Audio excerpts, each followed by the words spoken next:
నిన్న వచ్చేసరికి JNTH వచ్చేసరికి 4-1 బీటెక్ రిజల్ట్స్ సప్లీవి డిక్లేర్ చేసింది.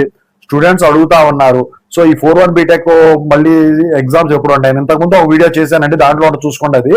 అయితే ఇప్పుడు అడుగుతా ఉన్నది ఏంటంటే, మరి అన్ని రిజల్ట్స్ వచ్చేసినాయి, ఫస్ట్ ఇయర్ అంటే పక్కన పెట్టేసేయండి, ఇక మరి మిగతా వాళ్ళకి వచ్చేసరికి మూడిట్లో అన్ని అయిపోయినాయి, గ్రేస్ మార్క్స్ అప్లై చేసుకోవచ్చా 3 ఇయర్లో, second year, third year, fourth year లో ఉన్న వాటికి ఏదైనా కానివ్వండి అని చెప్పేసి అడుగుతా ఉన్నారండి. దాని గురించి చెప్పదలిచాను.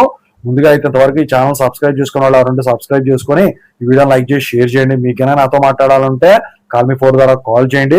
ఇప్పుడు ప్రస్తుతానికి టెలిగ్రామ్ ఛానల్ పనిచేయట్లేదు ఎవరై కూడా, సో వాట్సాప్ గ్రూప్ ఉంది తెలుగు ఇంజనీరింగ్ ఎడ్యుకేషన్ లో, దాంట్లో జాయిన్ అవ్వండి, డిస్క్రిప్షన్ లో లింక్ ఉంటుంది. ఇక టాపిక్ లో వెళితే ఏంటంటే, ఇక ఈ JNTH గ్రేస్ మార్క్స్ అనేది మీరు అప్లై చేసుకోవచ్చును. ఎందుకంటే ప్రస్తుతానికి వచ్చేసరికి R18 వాళ్ళ బ్యాచ్ పాస్డ్ అవుట్ కాదు, లాస్ట్ ఇయర్ అయిపోయింది.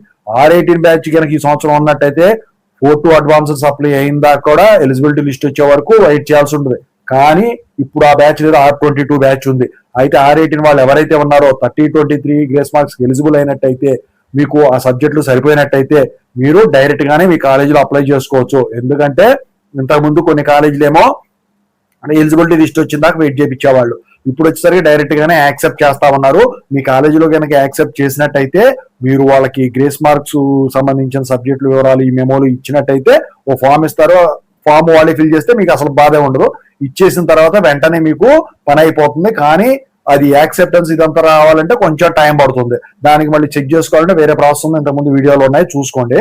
అయితే మీరైతే ఇక ఎలిజిబిలిటీ లిస్ట్ కోసం ఎదురు చూడకుండా మీ కాలేజ్ ఏదైతే ఉన్నదో దాంట్లో ఎగ్జామ్స్ వెళ్ళి వాళ్ళకి వెళ్ళి అక్కడ వాళ్ళని గ్రేస్ మార్క్స్ అప్లై చేయించుకోండి అని చెప్పేసి రిక్వెస్ట్ చేసుకుంటే వాళ్ళు యాక్సెప్ట్ చేసేదానికి ఉంటుంది. ఇంకా ఏదైనా ప్రాబ్లం తలెత్తినట్టయితే మీరు నాకు కాంటాక్ట్ అవ్వచ్చు, ఓకేనా? మీకు ఇన్ఫర్మేషన్ ఇవ్వడానికి నేను ట్రై చేస్తాను. మరి R22 వాళ్ళ పరిస్థితి ఏంటంటే, నేను ఇంతకుముందు వీడియోలు చెప్పాను, దాని ప్రకారమే ఉంటుంది, ఓకేనా? అది చూడండి వాళ్ళు. Thank you so much.